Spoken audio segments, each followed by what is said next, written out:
Sejam bem-vindos ao nosso canal. Nós queremos pedir a todos vocês, se possível, se inscrevam no nosso canal e nos ajude a crescer.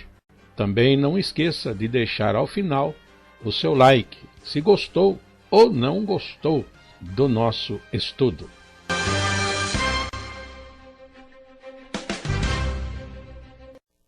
O programa a seguir é de inteira responsabilidade de seus idealizadores e apresentadores.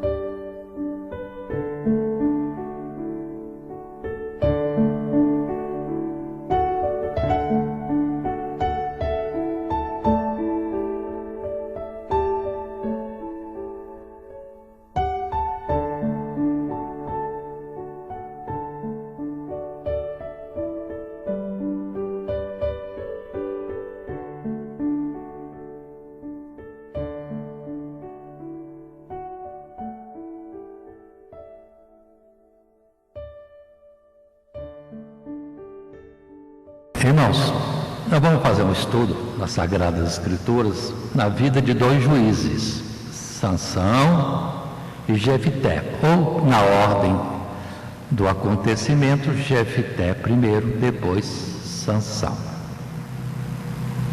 Está claro assim?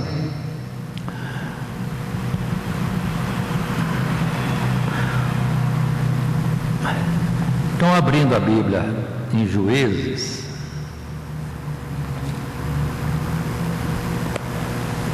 no capítulo 11, ou em torno desse capítulo também poderíamos estar considerando,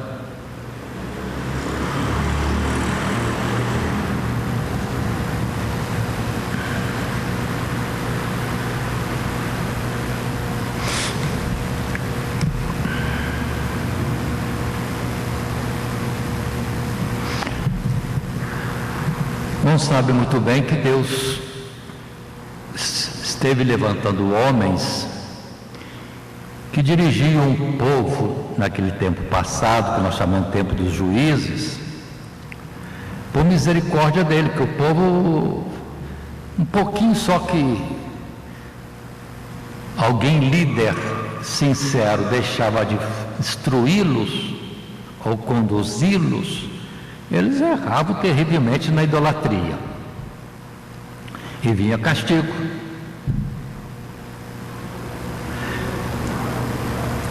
E Deus não mudou.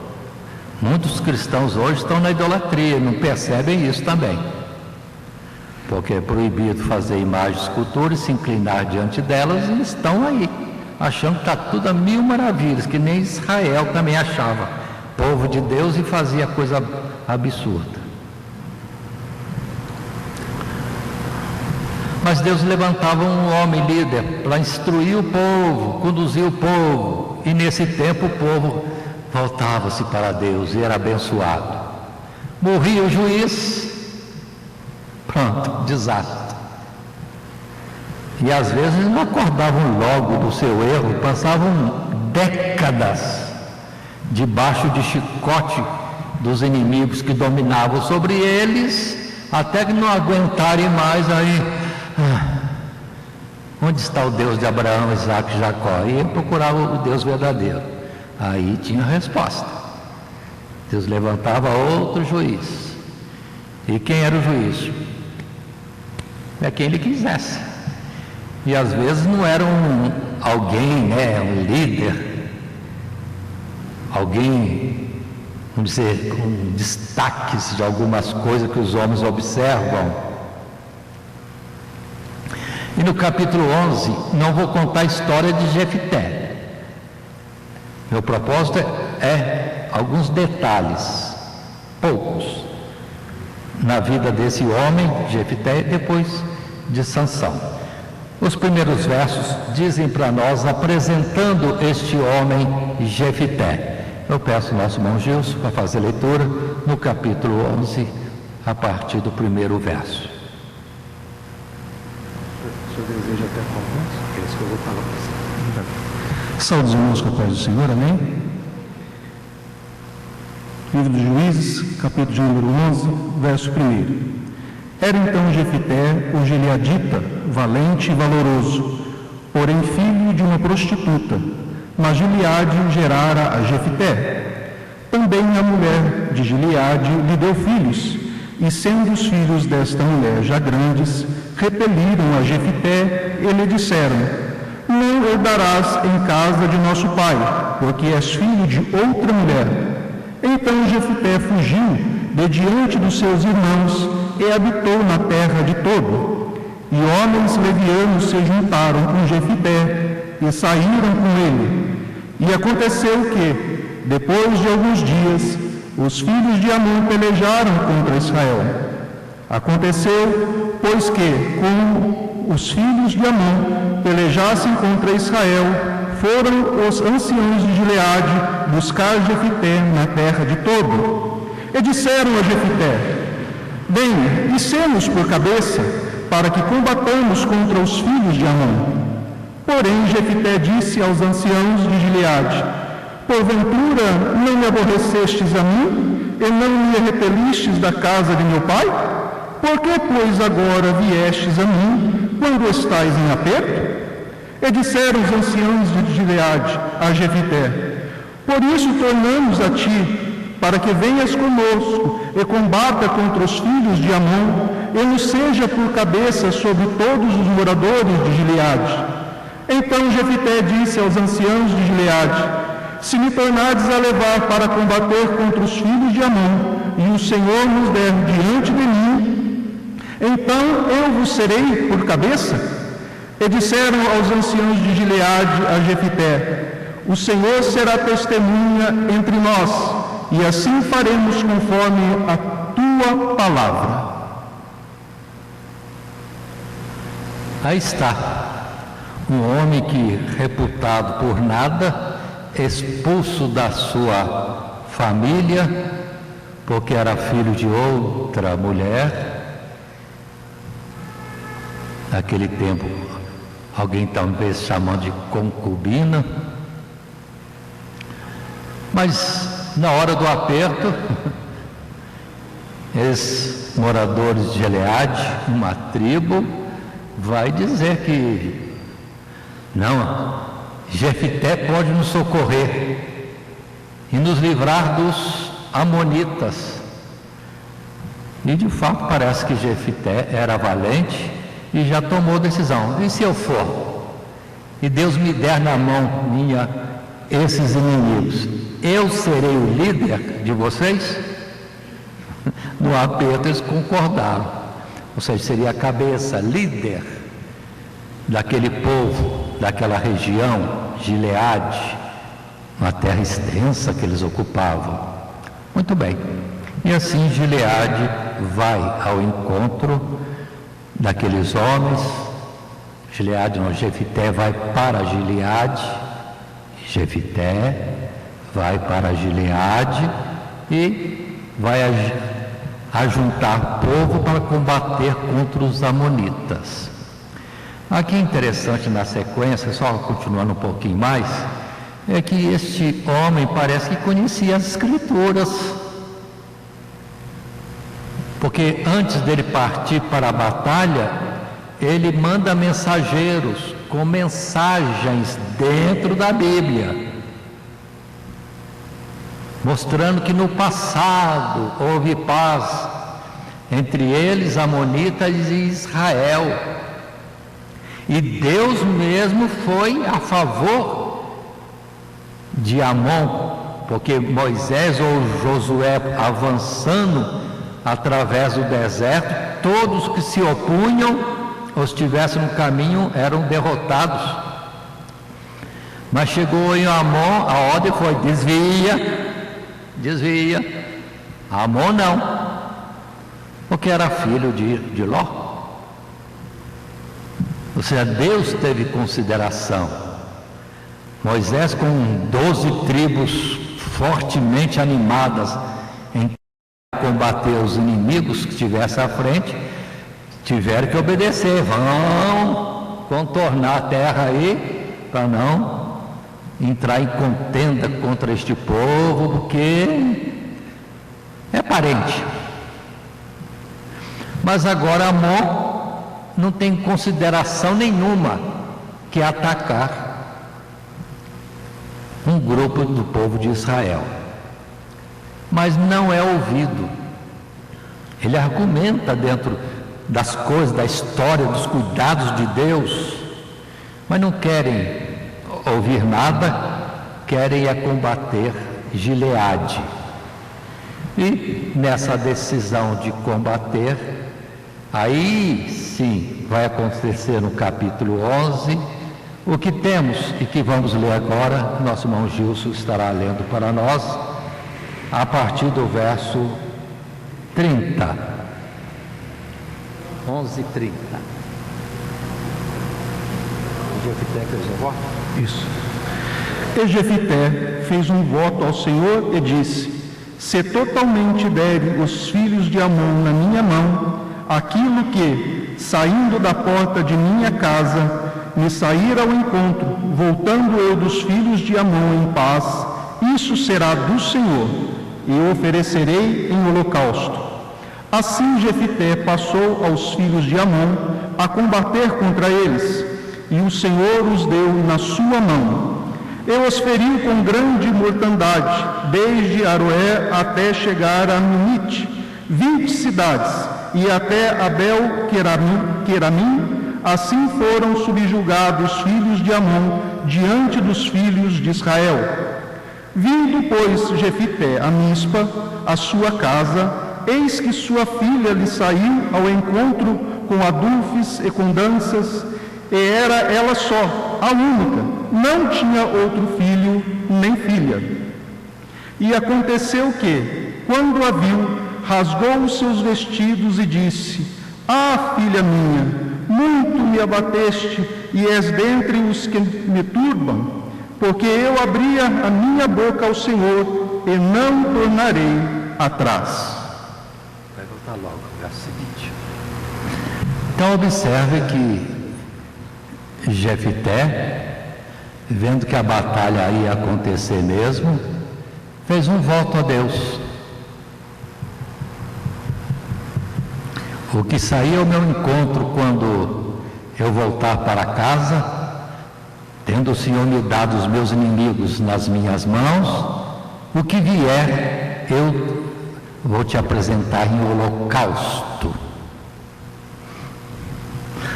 O que era o holocausto?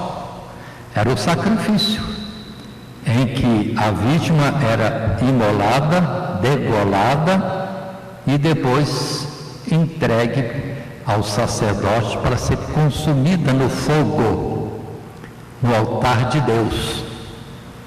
Não sei o que ele passou pela cabeça dele. Será que vem uma vaca? Será que vem uma ovelha? Será que vem... não sei. O que vier ao meu encontro, quando eu voltar para casa vencedor, eu te apresento em holocausto.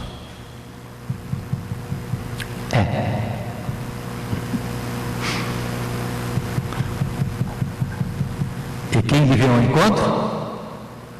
Não esperava ele? Sua única filha. E não tinha outro filho, nem filha. É por isso que ele disse: me turbaste.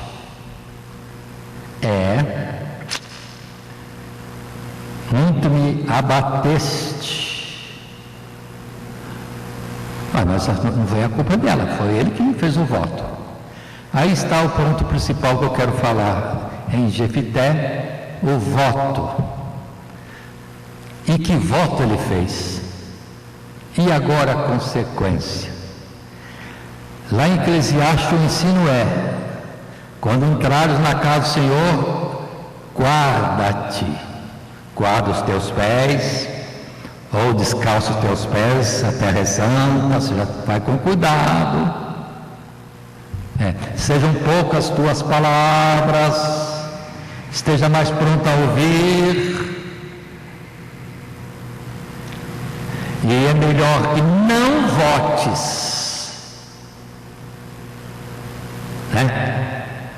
fazer, vamos dizer assim, um propósito com Deus, Ah, Deus, vou estar orando para ti toda madrugada, das 3 às 6 horas da manhã, de joelho e com a mão levantada para cima, sem descer a mão. Às vezes a pessoa faz votos diversos e esquece que se cansa e não mede a consequência se vai poder pagar o voto. E Salomão disse: é melhor não votar do que votar e não cumprir. E ele fez o voto. Não precisava. Se Deus vai livrar Israel, livra. Se não vai, não vai. Não é por um voto de um homem ou outro que vai ser colocada a decisão de Deus nesse particular. Mas ele não tinha experiência com Deus também não, pelo jeito. Aí vem a sequência da leitura que eu vou pedir outra vez que nosso irmão Gilson lê o verso seguinte e acompanhemos. Verso 36. E ela lhe disse: Pai meu, abriste a tua boca ao Senhor, faze de mim como saiu da tua boca, pois o Senhor te vingou dos teus inimigos, os filhos de Amon. Disse mais a seu pai: faze-me isto, deixe-me por 2 meses que vá, e desça pelos montes, e chore a minha virgindade, eu e as minhas companheiras. E disse ele: vai. E deixou-a ir por 2 meses. Então foi ela com as suas companheiras, e chorou a sua virgindade pelos montes. E sucedeu que, ao fim de 2 meses, tornou ela para seu pai, o qual cumpriu nela o seu voto que tinha feito. E ela não conheceu o varão, e daqui veio o costume em Israel, que as filhas de Israel iam de ano em ano a lamentar a filha de Jefité, ou Gileadita, por 4 dias no ano. Aí está. Que bom que a filha foi pronta, entendeu? O Senhor se comprometeu com Deus. E eu estou aqui, concordo. Lindo, né, irmãos? Esse propósito. Se os filhos obedecessem, respeitassem os pais, como essa filha aqui. Ela não mediu consequência. O senhor votou? O senhor comprometeu? Tá bom. Faz em mim. O que o senhor falou, pode cumprir em mim. O que seria? Mas num momento ela pediu: pai, só deixa eu sair por aí chorando a minha virgindade. E o sentido, irmãos, que as pessoas no passado valorizavam, em particular as mulheres, o gerar filhos, a nobreza, gerar vida. Isso era honra para as mulheres, e ela não poderia ser entregue a um outro homem como marido.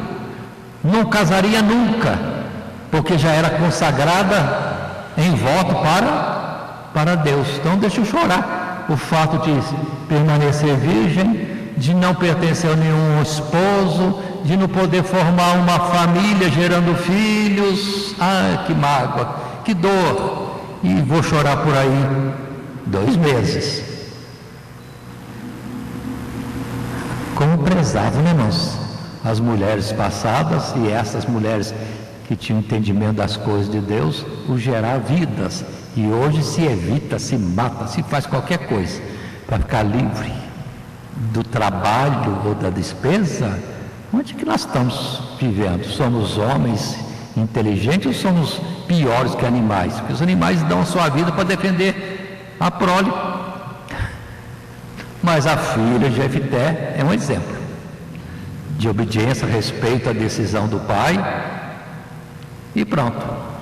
E vai, e lamenta o tempo que quis lamentar, volta para casa, e o pai cumpre nela o seu voto. Como que se cumpriu o voto? Aí fica entre nós um diálogo, uma discussão. O holocausto tem que pegar espada, corta o pescoço, e o sacerdote dá um jeito de queimar isso no altar de Deus. Não estão entendendo bem? Estão entendendo? Será que o pai fez isso? Pegou a espada e matou a filha, consagrada para Deus.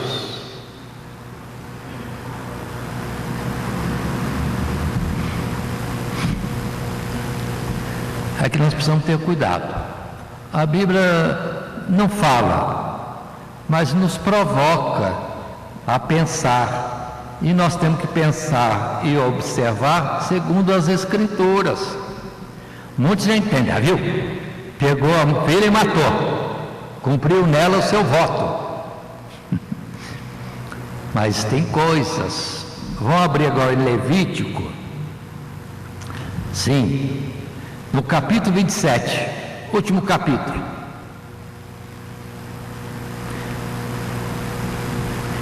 E aqui por enquanto eu vou ler que tem grande letra aqui. Estarei lendo dentro do meu material aqui, que está com a letra bem grande aqui, e eu consigo ler isso aqui.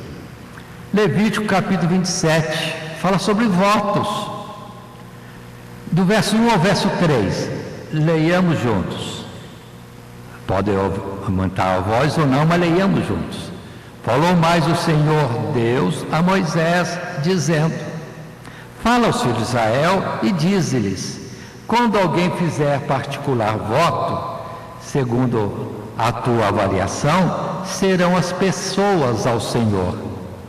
Se a tua avaliação, ou se for a tua avaliação de um varão, da idade de 20 anos até a idade de 60, será a tua avaliação de 50 ciclos de prata, segundo o ciclo do santuário. Porém, se for fêmea, a tua avaliação será de 30 ciclos. Observe isso aqui. Se alguém fizer voto para Deus, está feito o voto. Só que na própria lei já tem alguma coisa, que cada coisa tem o seu valor. Homem, na sua idade mais forte, 20 anos a 60, é 50 ciclos. Mas se for mulher, é 30 ciclos. E tem outras avaliações mais. Tudo bem? Já está colocando a avaliação sobre as pessoas. Então a filha de Jefité seria avaliada em quanto? Em quanto? 30 ciclos. Muito bem. No capítulo 27 ainda, verso 9, diz: e se for animal que se oferta ao Senhor, tudo quanto der dele ao Senhor será santo. Votou, consagrou para Deus, é santo, ou seja, separado para Deus. Aí a palavra santo aqui tem mais significado de separado para Deus, é de Deus, não mexe. 10, não mudará, nem o trocará, ou não o trocará bom por mal, ou mal por bom. Se porém em alguma maneira trocar animal por animal, o tal e o trocado serão ambos santos. O que significa a palavra santo aqui? Separado para Deus. Por isso que a mulher chorou, aquela moça chorou: eu não vou poder casar, não poderei ser de um marido, agora eu sou só de Deus.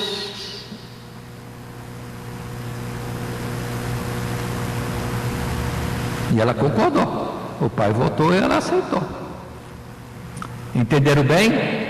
Então essa moça já está separada para Deus. É interessante que se alguém consagrasse ao Senhor o novilho de alguma forma percebesse que tivesse um defeito, fosse aleijado, aí o que voltou disse: não vou dar para Deus um aleijado, não, eu vou trocar. Não pode trocar. E E se trocar, o aleijado e o bom, ambos são do Senhor. Interessante algumas coisas da lei, né, irmãos? Dedicou para Deus, Deus já recebeu, pronto, é meu. Você perdeu o poder sobre isso. Se quiser trocar, aí vão ver as condições. E o verso 11 apresenta outros detalhes. E se for algum animal imundo, dos que se não oferecem oferta ao Senhor, então apresentará o animal diante do sacerdote, e o sacerdote o avaliará, seja bom ou seja mau. Segundo a avaliação do sacerdote, assim será.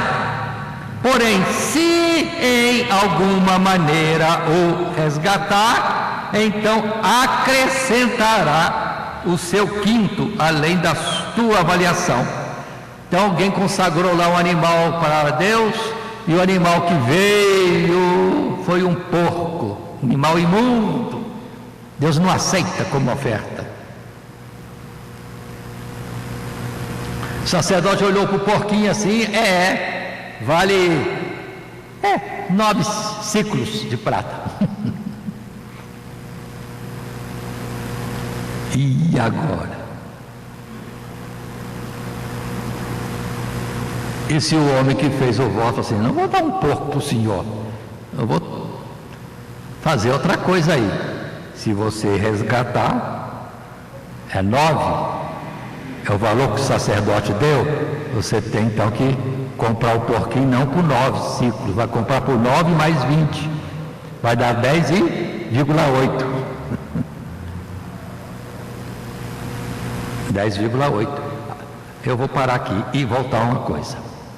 Se houver algum defeito no animal limpo, ele não pode ser oferecido em holocausto do Senhor. Só pode ir para o holocausto para ser oferecido a Deus e queimado no altar aquele que for íntegro no seu físico. Se tiver sarna, se tiver um olho furado, se tiver um músculo pendente, ou se for manco, ou qualquer outra coisa, está com defeito, não serve para a oferta a Deus. Então, um animal limpo, com defeito, não pode ser oferecido no holocausto. E se é um animal imundo, ainda que esteja com boa saúde, e bem lavado no chuveiro com shampoo, perdoa dizer assim, só para gravar, não serve para a oferta ao Senhor. Não pode ser apresentado como holocausto ao Senhor. Nós estamos entendendo?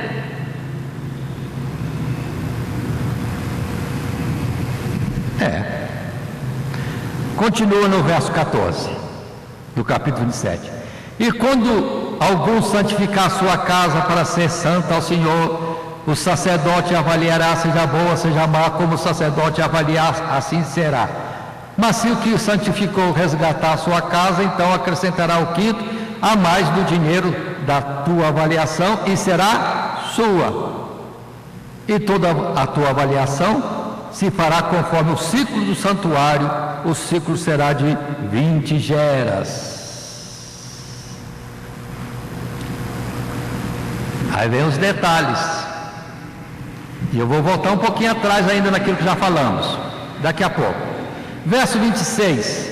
Mas o primogênito de um animal, por já ser do Senhor Deus, ninguém o santificará, seja boi ou gado miúdo, do Senhor é. 27. Mas se for animal imundo, o resgatará segundo a tua estimação, e sobre ele acrescentará o seu quinto. E se não se resgatar, vender-se-á segundo a sua avaliação. Eu repito 27. Se for imundo, não pode oferecer ao Senhor, não, de jeito nenhum. Faz o resgate, acrescenta os 20%, um quinto a mais. E fica com o animal, mas paga o valor dele com essa taxa a mais. 28. Todavia, nenhuma coisa consagrada que alguém consagrar ao Senhor, de tudo o que tem, de homem ou de animal ou do campo da sua possessão se venderá nem resgatará. Toda coisa consagrada será uma coisa santíssima ao Senhor. E segue outras coisas e algumas observações boas para a gente colocar como um parêntese no meio dessa história. Aquilo que já é dívida nossa para com Deus, não se pode fazer voto ou consagrar a Deus, porque já é de Deus. Aí, voltando lá, se é um primogênito de um animal, ou se é os primeiros frutos de uma planta, ou alguma outra coisa que deve se dar ao Senhor, já é do Senhor. Aí fala aqui, por exemplo,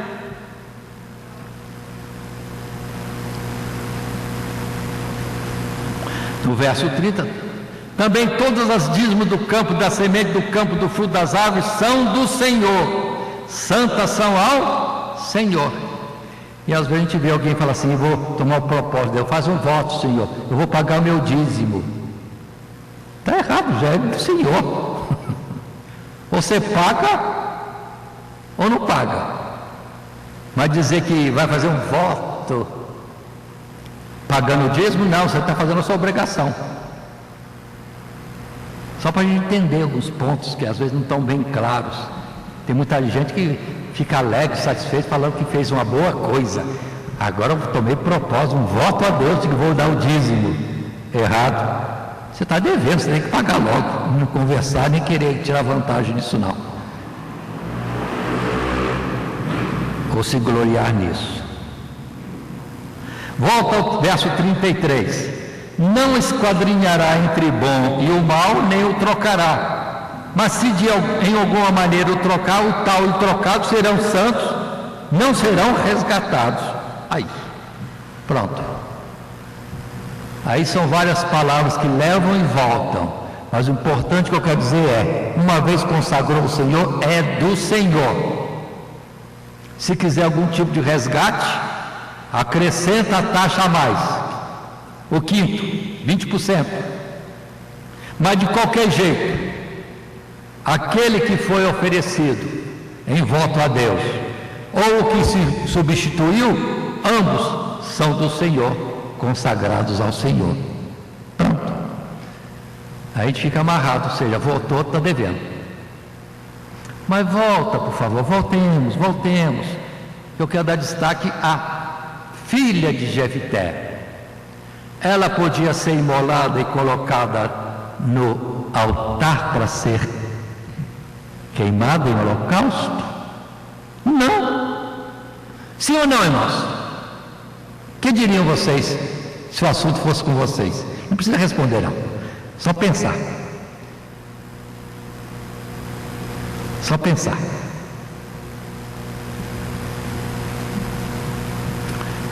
O ser humano é considerado imundo. Não pode ser oferecido em holocausto a Deus. Observe bem isso, irmãos. Se fosse homem ou fosse mulher, como é o caso nosso da filha de Jefté, não pode ir para o altar. É considerado ele ou ela, homem ou mulher, macho ou fêmea, imundos. O que poderia fazer é resgatar.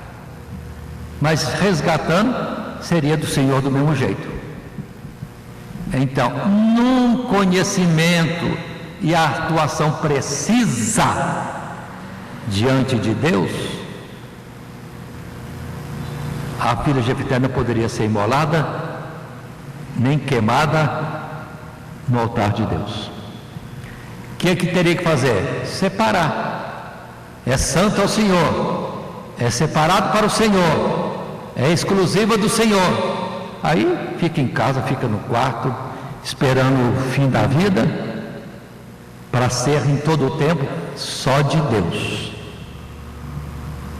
Não namoraria, não ia para um namoro aí, noivado, casamento, gerar filho. Negativo, nada disso. totalmente de Deus, reservada para Deus.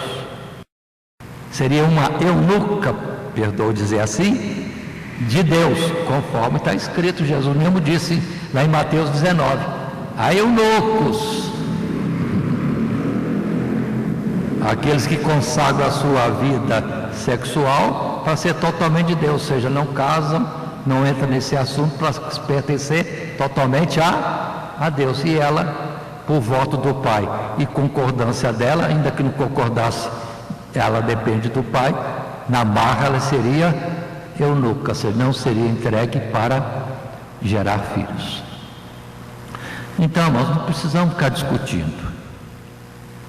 Essa moça não foi morta nem queimada no altar de Deus, porque não pode. Ela teria que ser resgatada. O pai dela tinha que ir lá no sacerdote e dizer: olha, eu consagrei a filha, mas não pode ir por altar. Então está aqui, qual é o valor mesmo da mulher? 35, está aqui. Eu resgato minha filha. Tem a taxinha? Mais? Tem. Então toma aqui mais 20%. Mais 6 ciclos. Então total 36 ciclos de resgate da minha filha. Devolve minha filha, ela vai estar em casa reservada, santificada, separada exclusivamente para Deus. E acabou a conversa.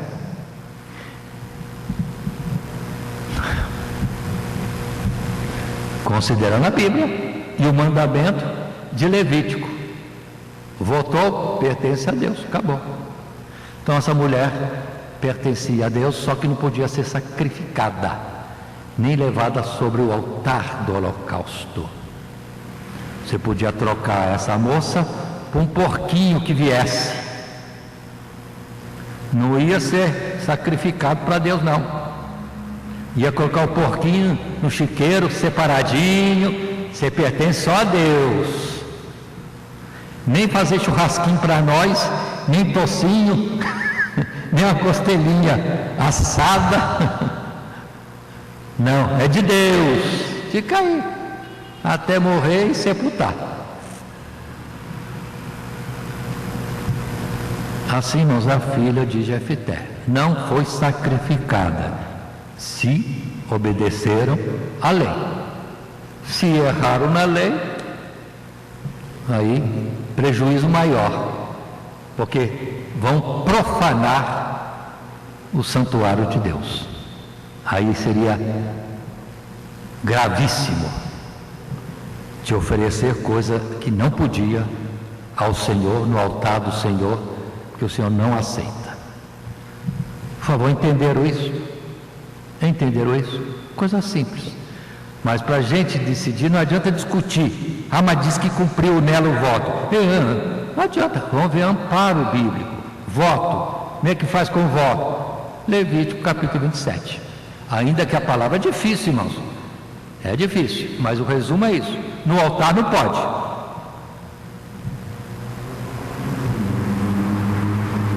Resgato e faço o que quero com ela. Também não.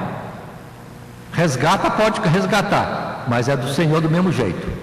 A moedinha, o dinheiro, 36 ciclos, iria para o santuário. E a filha para a casa resguardada de tudo, que é tão somente de Deus. Está claro? Pronto, está aí. A Bíblia tem que responder, irmãos, às nossas questões. Muitos discutem os pensamentos, as ideias fora da Bíblia. Não dá, irmãos, tem que conversar na Bíblia. Ou a gente acha na Bíblia a solução, então vai ter que pedir para Deus, e Deus pode nos ensinar. Mas a gente tomar decisões ou ter entendimento fora da Bíblia, está desamparado. Não é certo. Mas vamos em frente. Já tomamos bastante tempo nesse assunto. Só lembremos que em Hebreus capítulo 11, o verso 32. Pronto aí, Hebreus 11, 32. E deixa marcado que a gente vai voltar nele. Nós temos este homem que fez esse voto ousado, meio abusado, meio sem entendimento e quase que diríamos indevidamente, inutilmente. Para Deus dar livramento não precisa fazer barganha com Deus. Mas o que está escrito em Hebreus 11:32? Leiamos. E que mais direi? Fartar-me-ia o tempo contando de Gideão, e de Baraque, e de Sansão, e de Jefité, e de Davi, e de Samuel, e dos profetas, os quais, pela fé, venceram reinos, praticaram a justiça, alcançaram promessas, fecharam as bocas dos leões, apagaram a força do fogo, escaparam do fio da espada, da fraqueza tiraram forças, na batalha se esforçaram, puseram em fuga os exércitos dos estranhos. As mulheres receberam pela ressurreição os seus mortos. Uns foram torturados, não aceitando o seu livramento, para alcançarem uma melhor ressurreição. Mas, disso tudo que estamos lendo em Hebreus, Jefité é um dos heróis da fé. O voto foi imprudente, diríamos nós. No entretanto, está na galeria dos heróis. E se alguém pegou a dúvida, irmãos, quando chegar no céu, marca audiência com o Jefité, e aí a gente vai falar pessoalmente com ele, tirar uma dúvida última. Porque por fim estaremos no céu com ele também. Justificados, apesar das nossas imperfeições, estaremos ali no céu, porque o nosso justificador é Cristo Jesus. Amém? Agora vamos para Sansão, que também está em Hebreus 11:32. Acabamos de ler sobre ele. E o caso é Juízes, no capítulo 13. Vejamos Juízes 13.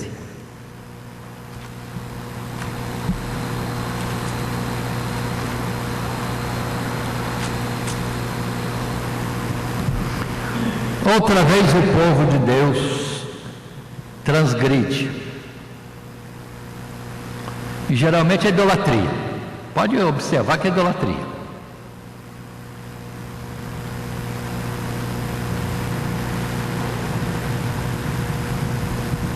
E estão em aperto. Os filisteus oprimem. E a opressão dos filisteus de muitos anos, o povo está acabado. E vai clamar a Deus. E Deus vai responder, sem pressa. Que primeiro chama a uma mulher e diz para ela: olha, você vai gerar um filho. E este filho que você vai gerar é consagrado a Deus. É nazireu de Deus, uma consagração especial em que o homem não poderia cortar os cabelos, não poderia tomar vinho, nem comer coisa alguma da videira e outras coisas como se santificar dentro da lei, ou seja, não se impurificar, não se sujar, não se tornar imundo de alguma forma, como encostando, esbarrando, tocando em alguma coisa imunda. A mulher fala com o marido exerce a sua autoridade sobre a mulher. Se é assim, que este varão que falou contigo, esse mensageiro de Deus, venha falar comigo.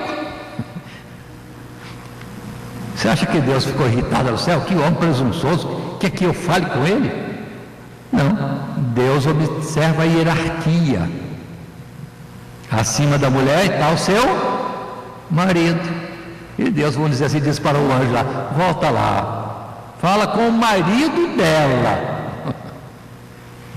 Aí tem outro adendo: nenhuma mulher podia fazer propósito, voto nenhum com Deus, sem o marido saber e permitir. Se o marido não permitisse, ela está desobrigada do seu voto.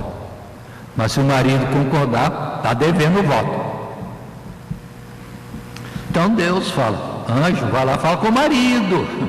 A expressão minha, viu? Só para destacar esse aspecto o homem ser cabeça e Deus respeitar. Foi ele que constituiu, ele não vai contra a sua própria palavra. E o anjo lá e falou com o marido, olha, é assim, assim, assim, assim. O filho que vai nascer consagrado a Deus, não pode isso, não pode aquilo, e vai acontecer. Aí o esposo está ciente, é a palavra de Deus, ele concorda e vai nascer o Sansão. E desde nascimento, os pais tratando o filho com todo cuidado. Quem dera que os pais hoje fossem assim também, colocando seus filhos como consagrados a Deus. Não pode isso, não pode aquilo. E casa do Senhor, escola dominical, culto de oração, culto das crianças e culto dos velhos também. E nasce o Sansão. Não se corta cabelo, não faz isso, não faz aquilo, não pode isso, não pode aquilo. Cheio de restrição, mas não pode nada. O que Deus determinou, não. O resto, Deus não colocava obstáculos nem coisa alguma. E aí Sansão cresce. E logo se nota a força extraordinária dele. Se nota que ele está desse jeito. Entretanto, irmãos, não sei por que cargas d'água ele só gosta de Filisteia. Aí começa a gente falar mal do Sansão. Danado, tanta mulher na tribo dele, e vai namorar, se engraçar com uma Filisteia. Capítulo 14, desde o primeiro verso, e vamos ler até o verso 4. 14, 4, né? Isso. E desceu Sansão a Timna, e havendo em Timna uma mulher das filhas dos filisteus, subiu e declarou ao seu pai e à sua mãe, e disse: vi uma mulher em Timna, das filhas dos filisteus. Agora, pois, tomai-ma por mulher. Porém, seu pai e sua mãe lhe disseram: não há, porventura, mulher entre as filhas de teus irmãos, nem entre todo o meu povo, para que tu vás tomar mulher dos filisteus, daqueles incircuncisos? E disse Sansão ao seu pai: tomai-me esta, porque ela agrada aos meus olhos. Mas seu pai e sua mãe não sabiam que isto vinha do Senhor, pois buscava ocasião contra os filisteus, porquanto, naquele tempo, os filisteus dominavam sobre Israel.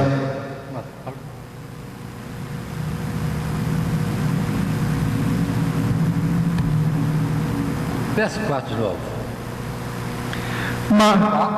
Mas seu pai e sua mãe não sabiam que isto vinha do Senhor, pois buscava ocasião contra os filisteus, porquanto, naquele tempo, os filisteus dominavam sobre Israel. Aí está, irmãos. Os próprios pais de Sansão não concordaram com essa ideia. Namorar uma filisteia? Não tem paciência, meu filho. É isso e aquilo, aquilo outro. Tá bom. Teriam razão, sim.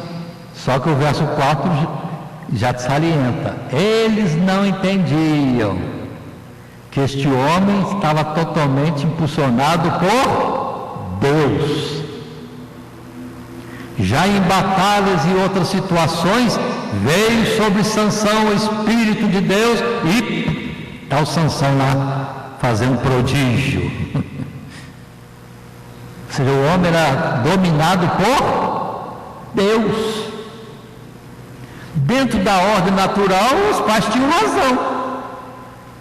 E ninguém aqui pode falar assim: Sansão namorou que não era crente e eu posso namorar também. Deus vai convertê-la para nós. Se Deus falar isso, vai. Mas se você diz que Deus falou e Deus não falou, vai pagar um preço alto. Tem muita gente que coloca, né, Deus na questão sem Deus saber da questão. Ah, Deus me respondeu. Às vezes Deus respondeu nada, é o seu coração que te enganou. O que você quer fazer? O que quer fazer? Que nem Balaão, aí ele vai fazer o que Deus não quer que ele faça, porque ele quer fazer e entende que Deus permitiu. E vai cheio de si, Deus permitiu. Deus já proibiu. Você que insiste em dizer que Deus permitiu. Então muita gente se engana a si mesmo, dizendo que Deus está mandando. Mas no caso de Sansão, o verso 4 já desarma a gente. Quem somos nós para julgar? Se ele é consagrado de Deus, se Deus o toma, se Deus o impulsiona, o que eu vou falar? Aí a gente tem que calar a boca mesmo e ser mais prudente, serem poucas nossas palavras e atentos os nossos ouvidos e os nossos olhos para conferir.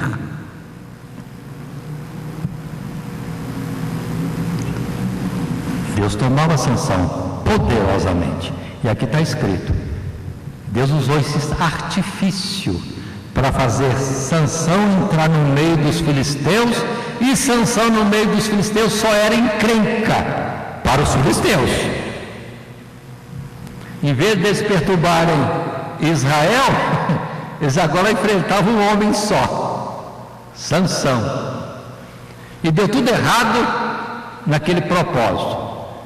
Sansão se casa, mas o próprio casamento virou um velório para os filisteus. Porque Deus atiçava Sansão e provocava situações de combate. Morre 30, morre milhares por causa de um casamento censurado pelos pais de Sansão, mas que foi Deus que provocou para começar a enfraquecer os filisteus. Então, irmãos, observe, não há esquadrinhação do pensamento de Deus. Por isso que está escrito que Deus faria o seu ato, estranho ato. Deus faria a sua obra, estranha obra. E quem vai contender com Deus? Ou quem quer ser conselheiro de Deus? É ousadia e abuso. A gente pode não entender, mas que Deus tem razão, tem. Quando impulsiona alguém para uma coisa ou para outra. Se é Deus que impulsionou, pronto, Deus é responsável. Então não temos que lançar culpa no Sansão, que ele era isso ou era aquilo, porque depois dessa tem outra, depois dessa outra tem uma outra, e por fim vem Sansão e Dalila.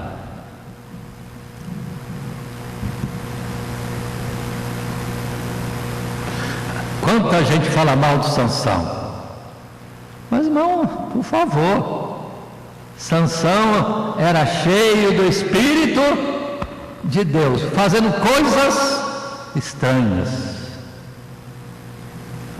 Mas os pensamentos de Deus são mais altos que os nossos pensamentos. Vamos baixar a bola aí e ficar quietinho, só contemplando. O que vai acontecer?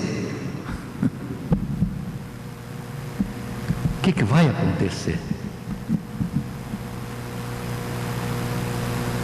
E vai Sansão e Dalila.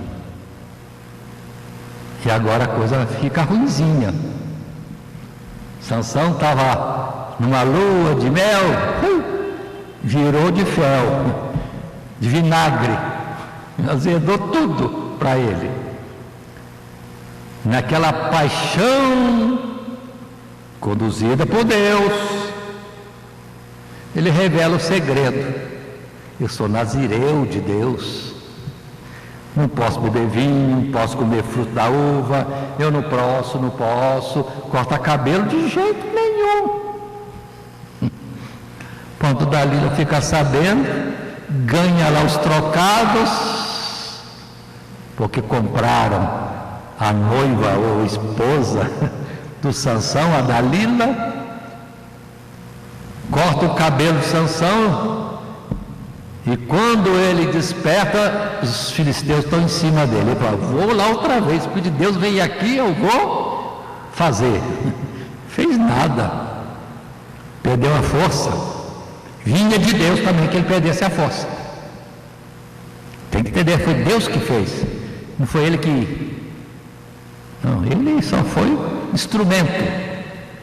Vai preso, os olhos furados, vai para o cárcere, vai lá que nem um jumentinho, ou a mula puxando a pedra de mó para triturar os grãos, o trigo ou o milho, sei lá o que, dos filisteus. Ele agora é empregado dos filisteus. Até que chega a grande festa dos filisteus, num templo muito grande, muito maior que este, para caber mais de 3.000 líderes dos filisteus. Aqui já coube 1.000 pessoas, né? Entupindo cadeira para todo lado aí, coube 1.000 pessoas. E lá era muito mais gente. Pode ver para mim onde fica esse verso, da quantidade de pessoas que tinha ali? No capítulo 16, por volta do verso 30 e qualquer coisa. Passa-se o tempo. Passando o tempo, o cabelo de Sansão vai crescendo. É uma grande festa, cheio de príncipes, reis e generais, sei lá o que mais lá dos filisteus.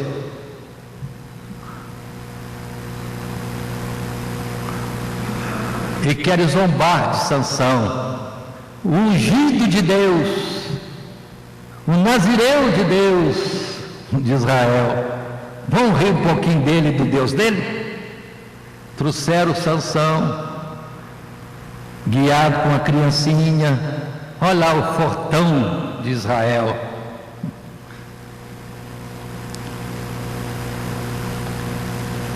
E Sansão, naqueles momentos ali, volta-se para Deus e pede a Deus: Senhor, mais uma oportunidade.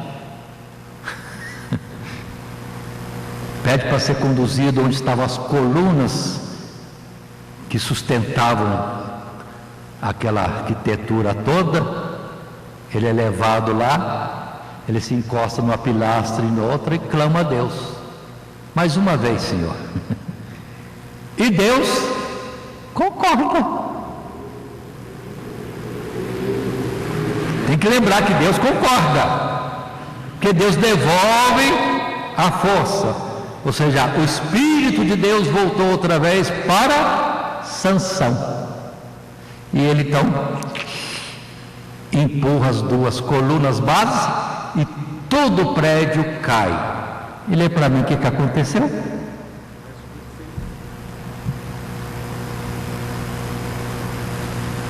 Verso 26. Então disse Sansão ao moço que o tinha pela mão: guia-me para o alpendre as colunas em que sustém a casa, para que me encoste a elas. Ora, estava a casa cheia de homens e mulheres, e também ali estavam todos os príncipes dos filisteus, e sobre o telhado havia alguns 3.000 homens e mulheres que estavam vendo brincar Sansão. Então Sansão clamou ao Senhor e disse: Senhor Jeová, peço-te que te lembres de mim e esforça-me agora só esta vez, ó Deus, para que de uma vez me vingue dos filisteus pelos meus 2 olhos. E abraçou-se, pois, Sansão com as 2 colunas do meio, em que se sustinha a casa, e arrimou-se sobre elas com a sua mão direita numa e com a sua esquerda na outra. E disse Sansão: morra eu com os filisteus. E inclinou-se com força, e a casa caiu sobre os príncipes e sobre todo o povo que nela havia. e foram mais os mortos que matou na sua morte do que os que matara na sua vida. Aí está. É o capítulo 16, a partir do verso 26. Eu já vi, viu? Sansão desviou com mulher. Sansão cometeu suicídio. Vocês veem Deus falando isso? Nós vemos Deus concordando com ele. Você vai terminar a carreira agora e levar contigo toda a elite dos filisteus, milhares. Pronto, irmãos. Agora quem quer contender contra Deus, que Deus usou esse estratagema, não, Deus, você tinha que fazer diferente. Deus se impulsionou para isso, Deus executou isso, e quem pode mudar? Então, irmãos, tem detalhe na Bíblia que a gente tem que lembrar de Deus, do seu senhorio, e não entrar em julgamento. Se Deus mandou, Deus mandou. Aí tem outras questões na Bíblia, mas só vou citar Oséias. Oséias casou com uma prostituta, irmão. Que vergonha, profeta de Deus casando com a mulher impura. Calma, Deus mandou, recua. E não julgue. Deus não tem que te dar satisfação. O que Ele quiser fazer, Ele faz. E Ele é poderoso, é santo, é justo e é Senhor absoluto dos seus atos ou daquilo que Ele ordena que os outros façam. A gente tem que ficar só atento, ouvindo, olhando, e vão ser que nem os discípulos depois. Quem é este? Quem é este que faz tais coisas? E pronto. Deus não faz só o vento parar de soprar, não, mas Deus não faz só o mar quietar, não. Deus não faz só um peixe lá trazendo na boca a moeda que vai pagar o imposto de Jesus e de Pedro, não. Deus faz e está feito. E a ninguém tem que prestar conta. Agora, nisso entendamos, Ele não erra. Ele continua justo, santo, amoroso. Nós é que não entendemos e queremos colocar o nosso Deus no banco de réu. Você está aí, Deus, que eu vou julgar os seus atos. Por isso que lá em Jó levou um puxão de orelha. Quem é este? Vou colocar nas minhas palavras, que se justifica me condenando. Você me condena para você ficar justificado? Quem é este? Deus perguntou a Jó. Quem é este? Então, muitos que estão julgando essas coisas que Deus é que está fazendo, Deus pode olhar para você e falar: quem é você? O que você entende do que eu estou fazendo? O bom é que Jó aprendeu. Abriu a minha boca uma vez, 2 vezes. Eu diria para ele: Jó, muito mais, viu? Mas ele agora diz: Deus, não abrirei mais minha boca. Agora, tendo alguma dúvida, eu vou perguntar.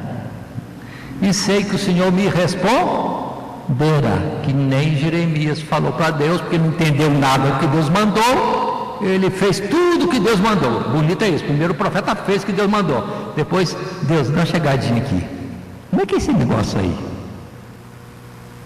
E Deus não teve por questionado não, porque ele perguntou. Primeiro obedeceu, depois perguntou. E Deus, lá no capítulo 32 de Jeremias, e ele pergunta para Deus e Deus responde. Depois Deus diz assim: agora, qualquer coisa, clama a mim, e responder, dir-te-ei coisas grandes e firmes que não sabes. Amém? Vamos encerrar, vamos pôr-nos em pé, vamos agradecer a Deus por tudo. Deus, obrigado, irmão.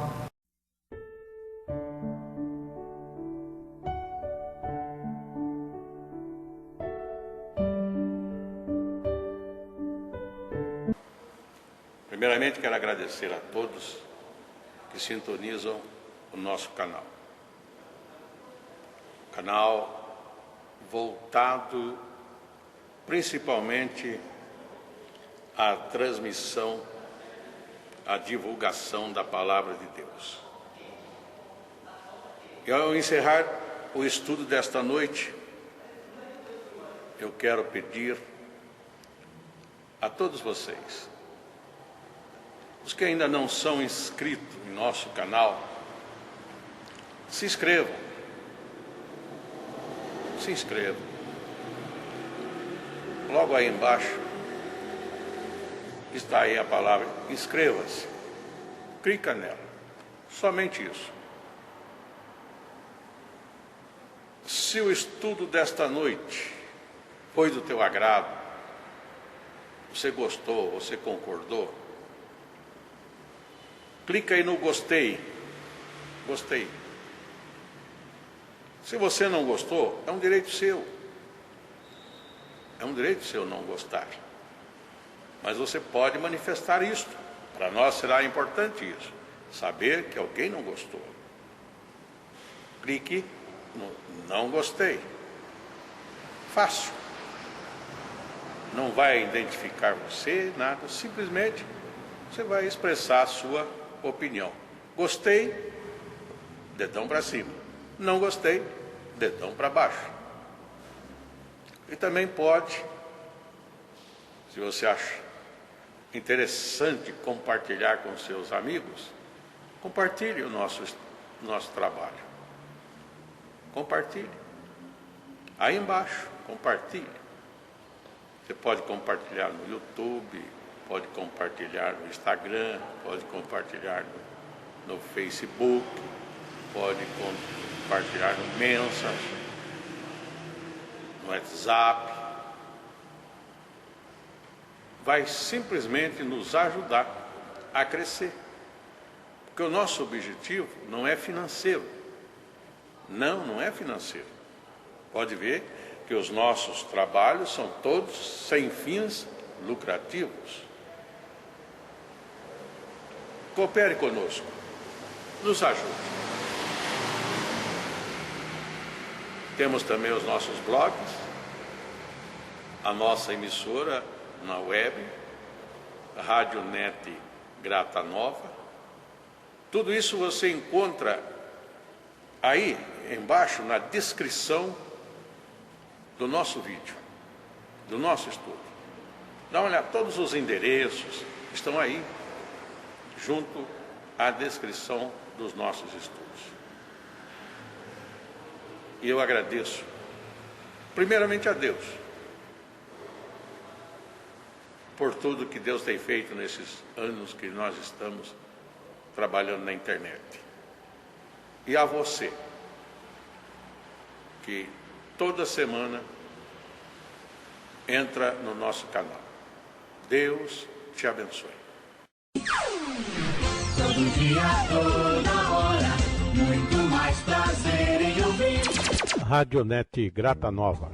Web Rádio, a qualidade que faz a diferença, cada vez mais necessária. Rede Grata Nova de Evangelização. Acesse nosso site www.horadadecisão.com.br. Hora da Decisão, tudo junto, sem acento.